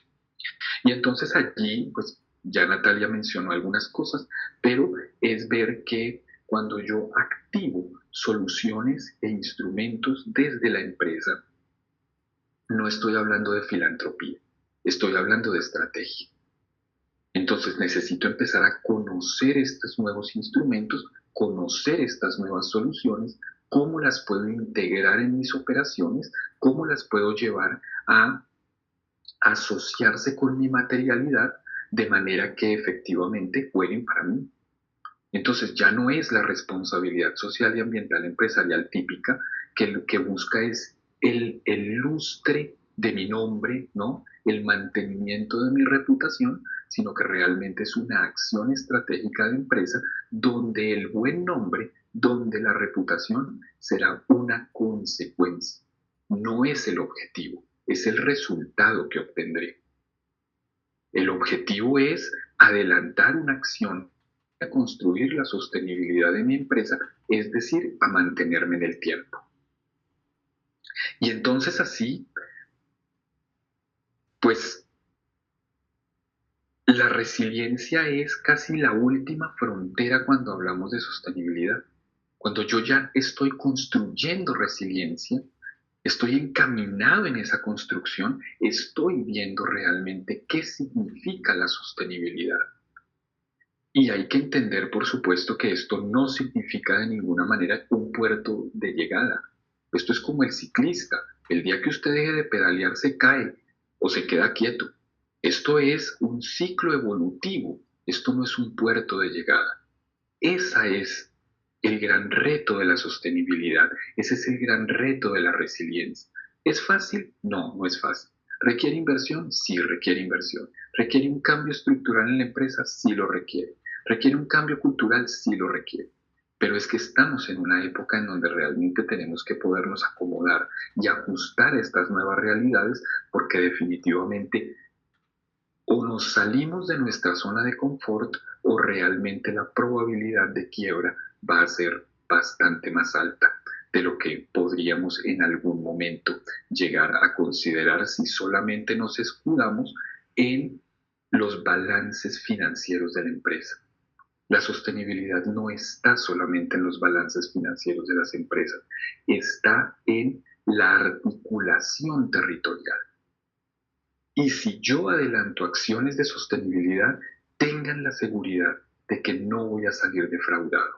Tengan la seguridad de que realmente estoy construyendo la esperanza de mi empresa para mantenerme en el tiempo, para heredar esto que yo estoy creando, para que mi familia siga viviendo de esto. Entonces, pues bueno, discúlpenme, me iba pasando un par de minutos, pero esto es lo que yo quería compartir con ustedes, alentarlos, por supuesto, a que pensemos diferente, a que entendamos que la necesidad de construcción, de resiliencia y de sostenibilidad son la clave y las empresas juegan un papel absolutamente fundamental. Muchísimas gracias. Muchísimas gracias a ti, Javier Eduardo. Muchas gracias por darnos un mapa de ruta tan claro. Invitar al territorio a que se siente en la junta directiva. Qué frase tan potente. La inversión en resiliencia es, de hecho, la clave para continuar de la actividad empresarial. No podemos gestionar una empresa a espaldas del cambio climático y ajustes en variabilidad climática.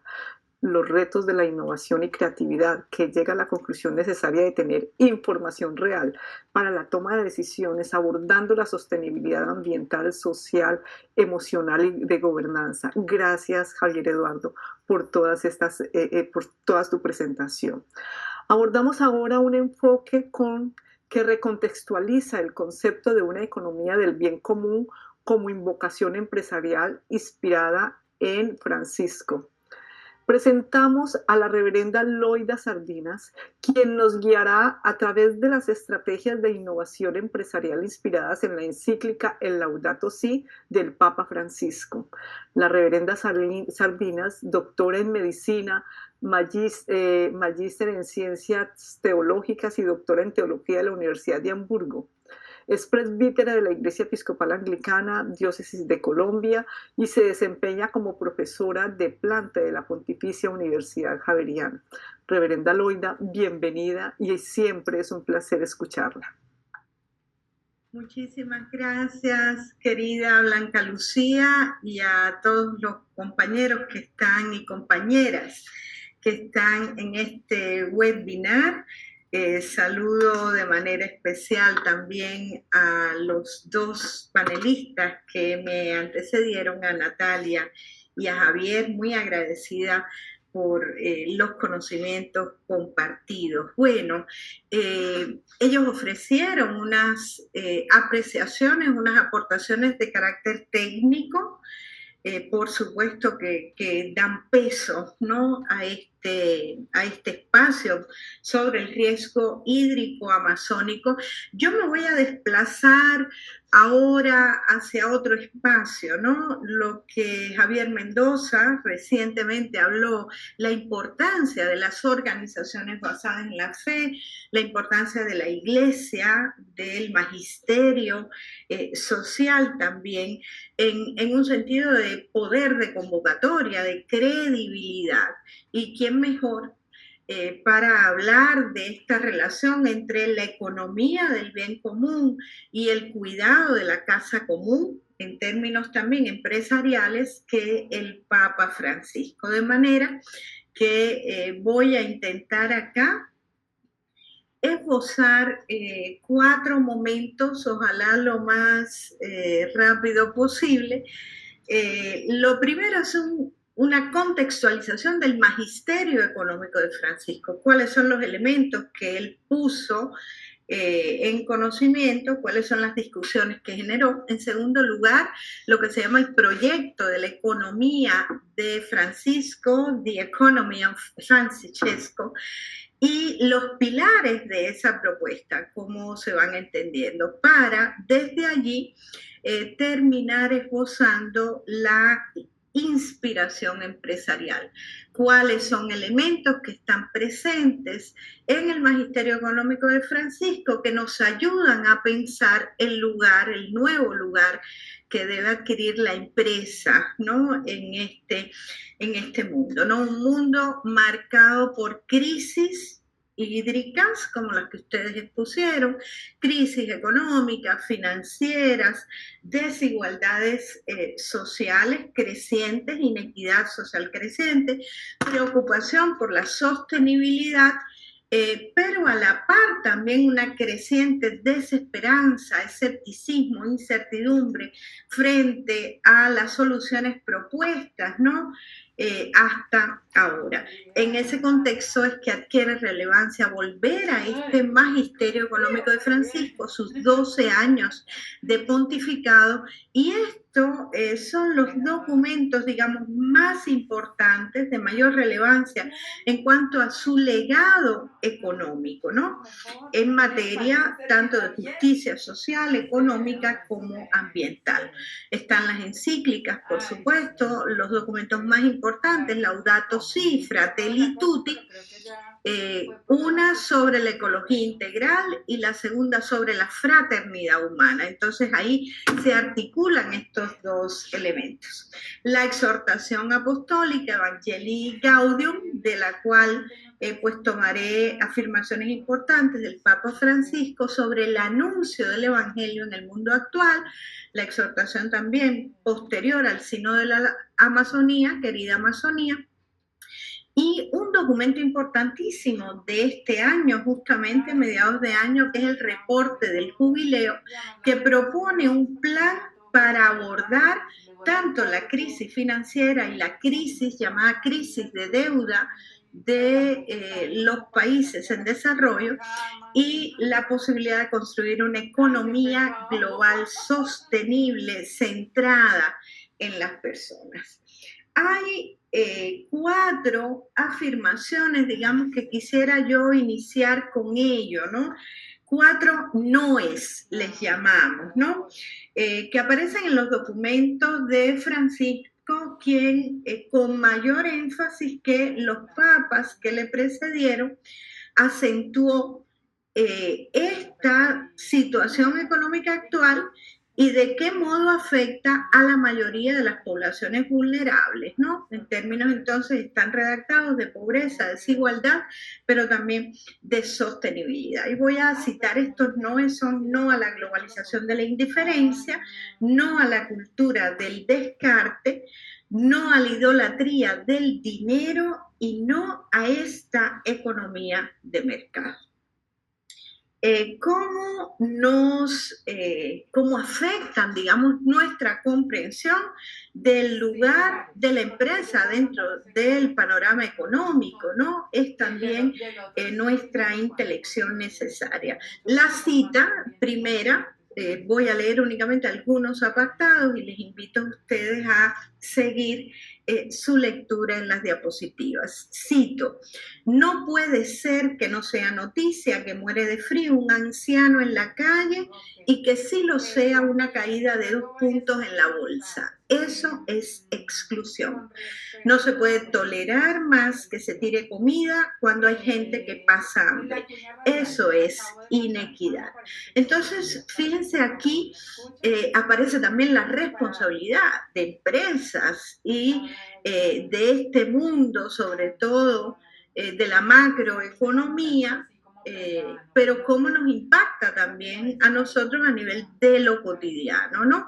Porque de algún modo pensamos, va a decir Francisco, que todo esto es una responsabilidad ajena que no nos incumbe, ¿no?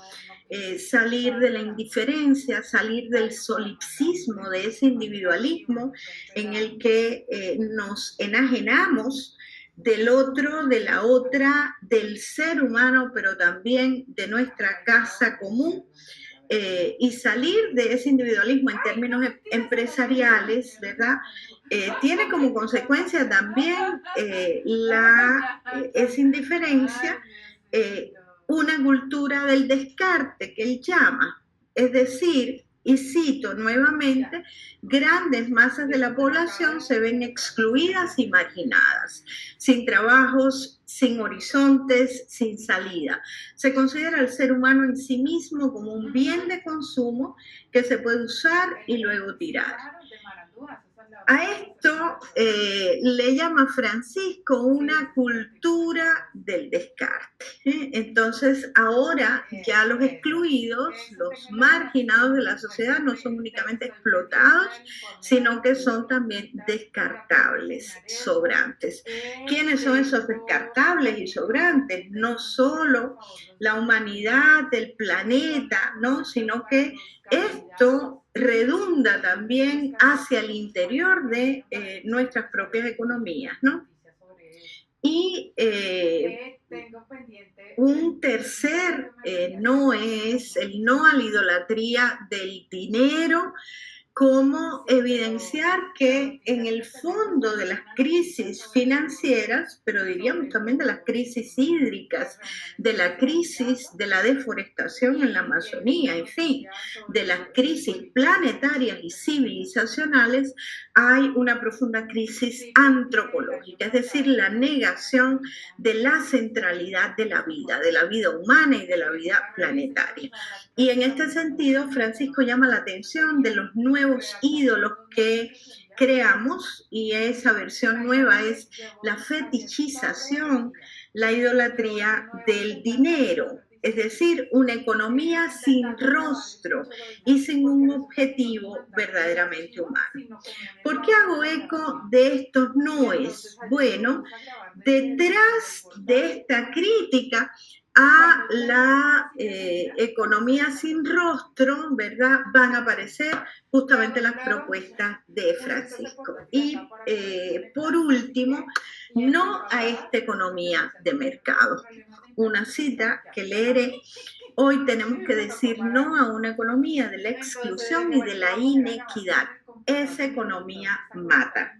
Hoy todo entra dentro del juego de la competitividad y de la ley del más fuerte, donde el poderoso se come al más débil. Este desequilibrio proviene de ideologías que defienden la autonomía absoluta de los mercados y la especulación financiera. Creo que es una cita sumamente fuerte. Por supuesto, Francisco, y aquí tenemos una imagen de él ante Naciones Unidas en el 2015, hizo un viaje después de escribir la Laudato Si a los Estados Unidos de América, y las reacciones no se hicieron esperar, reacciones negativas, contrarias, incluso dentro de los propios círculos católicos, empresariales más duros, más fuertes. Entonces, este es el contexto en el cual vamos a reflexionar o intentar comprender de qué se trata la economía que propuso el Papa Francisco, de feliz memoria, ¿verdad?, para la cristiandad. No a una economía fetichizada, una ideología que entrega el mercado, ¿verdad?, al mercado la responsabilidad social y no a los propios sujetos, en los territorios, en los espacios, en los estados mismos, ¿no? Entonces, es un llamado al Estado, al actor económico, empresario, ¿verdad?, al ciudadano, para superar, ¿verdad?, estos impases. Hay un último contexto, y es de este año, en el 2025 sale este reporte más detallado, y ya habla a nivel macro y a nivel internacional cómo los países de ingresos medios y bajos están enfrentando esta crisis económica, crisis de deuda y crisis de desarrollo que van paralelas, ¿no? ¿Por qué? Porque el incumplimiento del pago de la deuda, es decir, el impago de la deuda, no afecta, por supuesto, a los acreedores, sino el problema es el impacto negativo con la gente, con el medio ambiente, con la educación, y el sacrificio, ¿verdad?, de inversiones en salud, en infraestructura, en resiliencia climática. Por supuesto, también paralelamente la comprensión de los compromisos 2030 con los objetivos de desarrollo sostenible que están siendo anulados. ¿Cómo responder a este diagnóstico un poco que hizo el Papa Francisco en diferentes momentos? Bueno, este es el proyecto de economía de Francisco, The Economy of Francesco, ¿verdad? Que fue un movimiento, ha sido y es un movimiento global muy interesante. Inicia en el 2019 con una carta a más de 2.000 jóvenes, empresarios, financistas, economistas, en fin, premios Nobel de economía también están incluidos en este movimiento, y en general los que se llaman agentes, ¿no?, del cambio socioeconómico. En el 2019 se envió, el Papa Francisco envía esta carta a los jóvenes de más de 120 países del mundo, y los invita a ser change makers, ¿no?, para reanimar la economía, ¿no? En el 2020 pues viene la crisis de la pandemia, y inician entonces 12 comisiones que se llamaron también aldeas, ¿eh? La imagen de territorio está muy presente aquí. ¿Cómo pensar las transformaciones? Y lo hicieron de manera online inicialmente, ¿no? Por esto, la economía de Francisco es una de las iniciativas más innovadoras, ¿no?, para observar, explorar el mundo, pero a través de estas 12 temáticas o aldeas, ¿no? Las 12 temáticas son vocación y beneficio, mujeres para la economía, políticas y felicidad, economía energía y pobreza, vida y estilo de vida, empresa y paz, empresa y transición, trabajos y cuidados, el dióxido de carbono de las desigualdades, gestión y don, finanzas y humanidad y agricultura y justicia. Ahí están incluidos todos los grandes temas, ¿no?, que tienen que ver con la crítica al modelo económico actual, un modelo que él llamó de capitalismo salvaje. Entonces, el objetivo es transformarlo hacia un modelo más inclusivo, más sostenible y humano, es decir, o en palabras de Francisco, un sistema económico con alma, ¿eh? Y esa alma es lo que va a identificarse como la inclusión, el no dejar afuera, ¿no? Estas aldeas, o también que se llaman los hubs, ¿no?, los territorios, los espacios locales, ¿no?, existen en los países, por ejemplo, el hub Colombia, el hub Indonesia, el hub Sudáfrica, en fin, y así, ¿no? En el 2020, sin embargo, ya se reunieron en Asís estos más de 2.000 jóvenes para pensar ya a partir de estas 12 aldeas o hubs,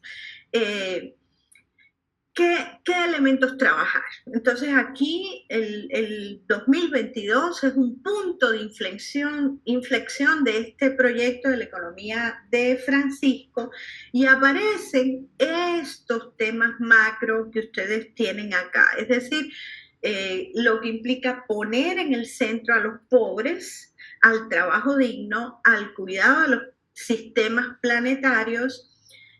Pobres, trabajo y sistemas planetarios. Está triada, ¿verdad?, en una economía común, ¿no?, en una economía. ¿Cuáles son algunos de estos pilares? Solo muy rápidamente, la economía con alma, ¿verdad?, que implica poner a las personas, especialmente a los más pobres y vulnerables, en el centro, ¿no? Pero también poner al medio ambiente en el centro. La vulnerabilidad ambiental entra ahí, no al dinero ni a la especulación financiera. Y esto implica una economía de comunión y fraternidad, en un modelo de solidaridad, sobre todo el norte con el sur, de cooperación, etc. En segundo lugar, la inclusión y la equidad, por supuesto, una economía que no deje a nadie afuera. ¿Cómo se promueve salario justo, trabajo digno, igualdad de oportunidades, cultura del cuidado, entre otros aspectos? Otro aspecto sería la sostenibilidad, el cuidado de la madre tierra, promoviendo pues la transición energética, una crítica frontal frente a la inviabilidad de la energía, del uso energético actual, la economía circular, ¿verdad?, de reciclaje, y el consumo responsable. Otro elemento es las finanzas al servicio del bien común. Aquí todo el texto que mencionamos ahorita del reporte del Jubileo 2025 para abordar la crisis de la deuda, ahí está enfocada, ¿verdad? Es decir, que la crisis no aparece como un accidente, ¿eh?, sino que la crisis es una falla estructural del sistema financiero y sobre todo de los IFI, ¿no?, las instituciones financieras internacionales tipo el Banco Mundial, el Fondo Monetario Internacional, el Banco Interamericano de Desarrollo, en fin, todas las instituciones del Bretton Woods que surgen en la posguerra supuestamente para ayudar a las economías y que sin embargo invirtieron, ¿no?, sus lógicas y terminaron siendo fondos depredadores de las economías reales.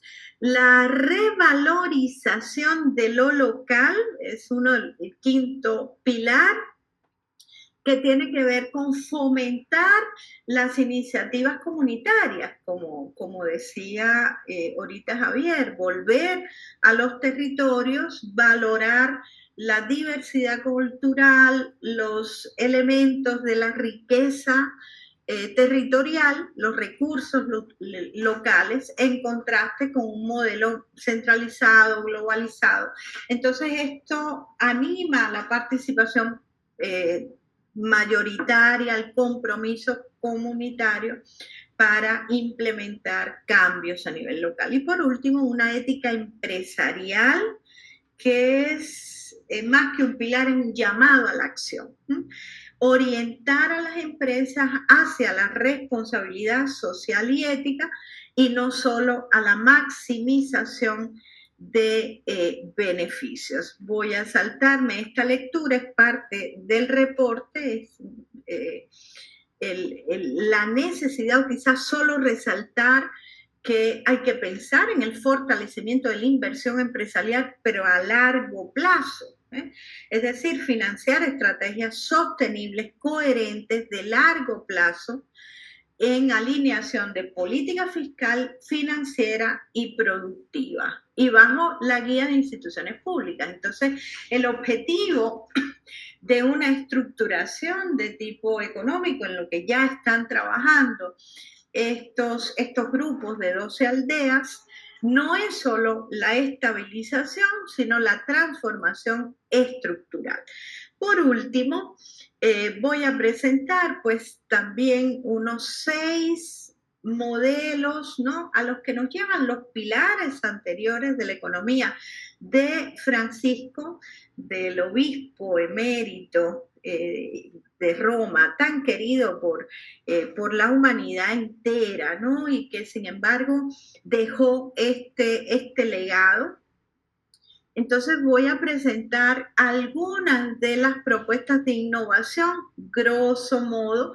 En primer lugar, los modelos de negocios circulares. Ya en la Laudato Si hay una apuesta en este sentido, es decir, las empresas han de rediseñar sus estrategias y cadenas de suministro y consumo para minimizar residuos, maximizar la eficiencia de los recursos, ¿no? Y por supuesto, reutilización, reparación y reciclaje están en esta dimensión. La innovación en sostenibilidad. ¿Qué significa?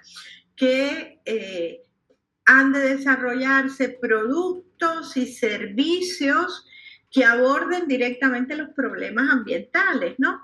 Temas como y aspectos fundamentales como las energías renovables, una agricultura sostenible, la gestión eficiente del agua y la reducción del uso de plásticos, de papel, etc.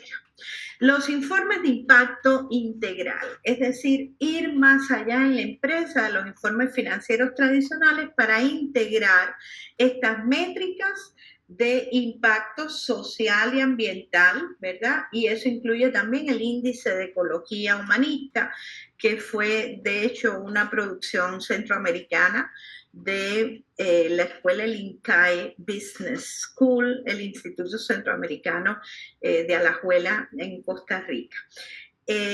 Cuarto, cadenas de suministro justas e inclusivas, ¿no? Innovar en la gestión de proveedores para garantizar pues justamente salarios justos, condiciones laborales dignas, transparentes, ¿no? Economías que se promueven desde estos espacios, economías populares, economías del trueque, que potencien el bienestar de las comunidades. Modelos de gobernanza participativa, pues sí, ya lo decía Javier también, ¿no? Los territorios ya están en las juntas, ¿no?, directivas. Cómo apuntalar la sostenibilidad con participación en la toma de decisiones, ¿verdad?, mucho más inclusivas. Tomar en cuenta las opiniones, la presencia, la voz de los empleados, de las partes interesadas en la empresa, programas de inclusión y diversidad de sectores vulnerables, marginados, etc. Y por último, la inversión socialmente responsable, ¿no? Inversión financiera que promueva, digamos, el ámbito de impacto social y medioambiental de tipo positivo, al menos en 3 aspectos enfatizaban estos informes y reportes y discusiones. Primero, potenciar la inversión local, ya hemos insistido en esto, es decir, que la empresa sea referente en la comunidad de desarrollo comunitario, minimizar el interés en la escena internacional, en lo global, para devolver la centralidad a lo local, ¿no? Inversión en el escenario local. En segundo lugar, la inversión en el capital de conocimiento, que la empresa también invierta en formación a sus trabajadores y a los empresarios mismos en tecnologías limpias, recursos renovables, manejos de desechos, emisión de gases, en fin, todas las el capital de conocimiento de renovación tecnológica. Y tercero, la inversión ecológica. Integrar una perspectiva de economía dentro de los límites de la biosfera. Reconocer que estos recursos son finitos, que deben gestionarse a nivel local y trabajar en este sentido. Esta diapositiva me parece muy diciente siempre, ¿no? Y sobre todo le he puesto esta línea que nos divide el norte global y el sur global. Entonces, de algún modo, sería pensar en términos de cómo concientizarnos como empresa, cómo ser sensibles a estas desigualdades absolutas, ¿no? Es obvio que si se piensa en las nuevas adaptaciones necesarias en la empresa, si tomamos en cuenta la posibilidad de integrar una ecología integral, una fraternidad universal, en términos de lo que habla el Papa Francisco, si se asumen muchas de estas iniciativas para la transformación de las prácticas económicas y empresariales, la reflexión consiguiente es también pensar cómo se imagina el empresario del futuro, cómo imaginan también la empresa del futuro. Entonces, la definición de empresario ya no sería únicamente o no tendría que ser reductiva a solamente quienes tienen ideas y proyectos no productivos como actor económico. El empresario tendría que pensarse también como un referente ético, como un actor ético y social de la comunidad. De tal manera, pues es un llamado, ¿verdad?, a volver a la mirada, ¿no?, a esta sensibilidad del Papa Francisco. Es un llamado, una invitación a repensar la economía desde una nueva perspectiva ética y evangélica, hermanada con los seres humanos, hermanada con la casa común, y para construir un sistema mucho más humano, un sistema mucho más solidario. Muchísimas gracias. Reverenda Loida, muchísimas gracias. Su presentación es un recordatorio poderoso de que la sostenibilidad no es solo una hoja de balance, sino una ética que nos llama a trascender la lógica de la rentabilidad pura en pro del bien común. El Papa Francisco dejó un legado muy grande y gracias por exponerlo en este evento. Lamentablemente, nuestro tiempo está finalizando. Muchas gracias a nuestros expertos por compartir su conocimiento y perspectiva. 3 grandes ideas que nos llevamos hoy son: la deforestación amazónica altera la bomba biótica de humedad, generando un riesgo hídrico que se traduce directamente en pérdidas operacionales y financieras para empresas fuera de la Amazonía. La adaptación climática e hídrica a través de medidas como las soluciones basadas en la naturaleza y los pagos por servicios ambientales no son un costo, son una fuente de innovación y estabilidad empresarial.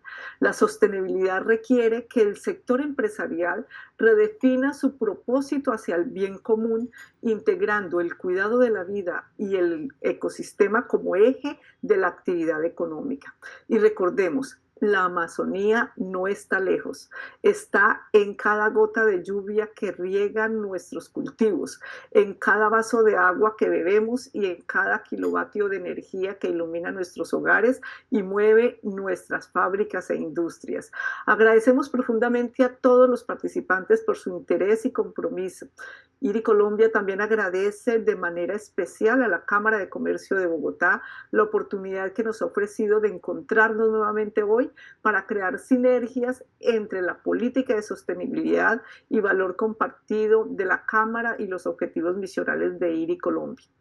Desde la Iniciativa Interreligiosa para los Bosques Tropicales y la Cámara de Comercio de Bogotá, los invitamos a seguir siendo parte de esta conversación y sobre todo a transformar estas reflexiones en acciones concretas. Muchas gracias y muy buen día para todos.